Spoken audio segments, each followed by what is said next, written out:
Eu ia andando pela Avenida Copacabana e olhava distraída edifícios, nesga de mar, pessoas, sem pensar em nada.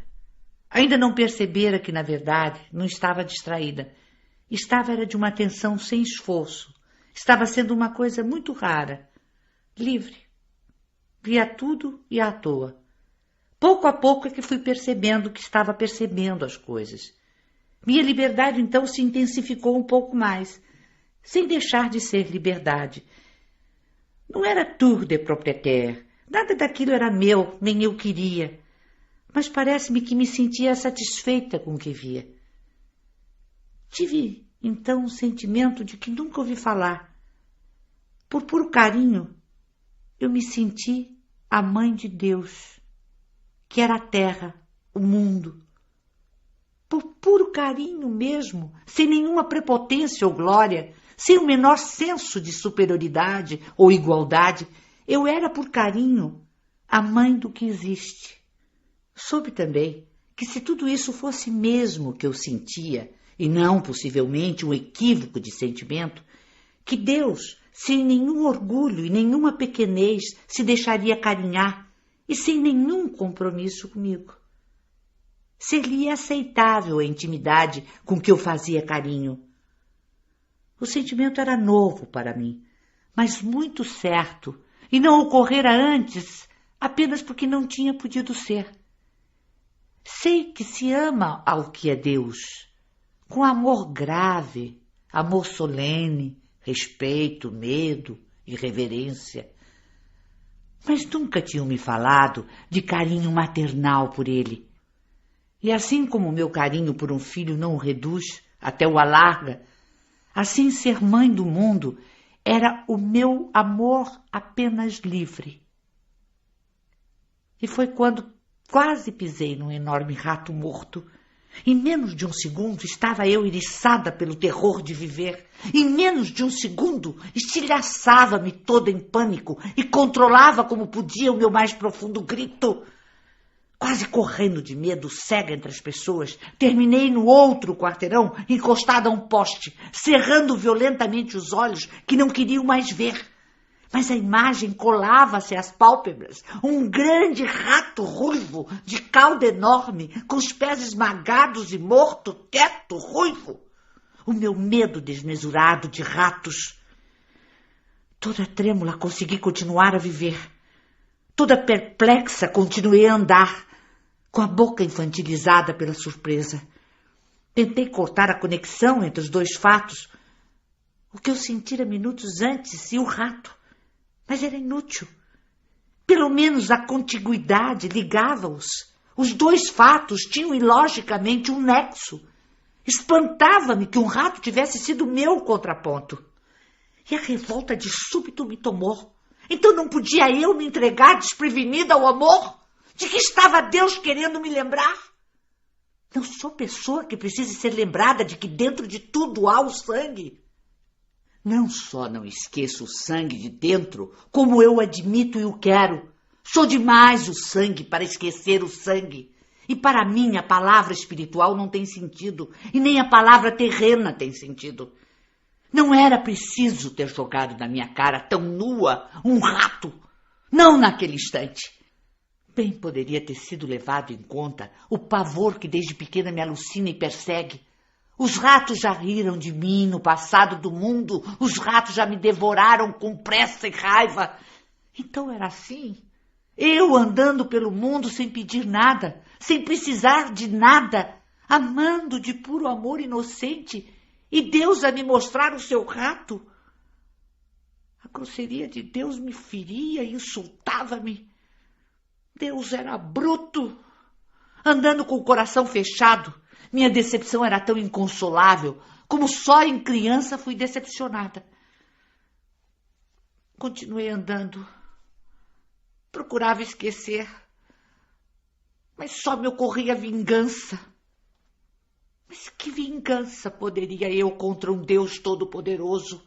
Contra um Deus que até com um rato esmagado podia me esmagar?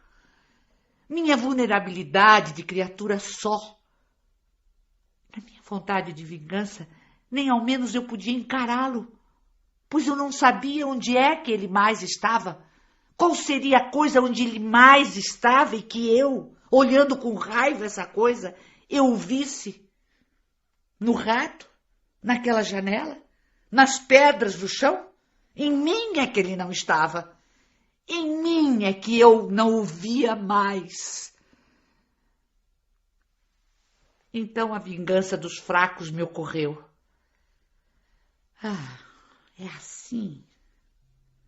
Pois então não guardarei segredo. Vou contar. Sei que é ignóbil ter entrado na intimidade de alguém e depois contar os segredos, mas vou contar. Não conte, só por carinho não conte. Guarde para você mesma as vergonhas dele. Mas vou contar sim. Vou espalhar isso que me aconteceu. Dessa vez não vai ficar por isso mesmo. Vou contar o que ele fez. Vou estragar a sua reputação. Mas quem sabe? Foi porque o mundo também é rato.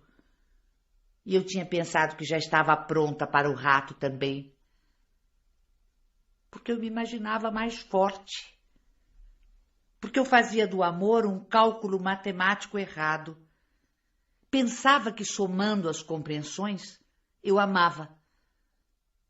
Não sabia que somando as incompreensões é que se ama verdadeiramente. Porque eu, só por ter tido carinho, pensei que amar é fácil. É porque eu não quis o amor solene, sem compreender que a solenidade ritualiza a incompreensão e a transforma em oferenda. E é também porque sempre fui de brigar muito. Meu modo é brigando. É porque sempre tento chegar pelo meu modo. É porque ainda não sei ceder. É porque, no fundo, eu quero amar o que eu amaria e não o que é. É porque ainda não sou eu mesma.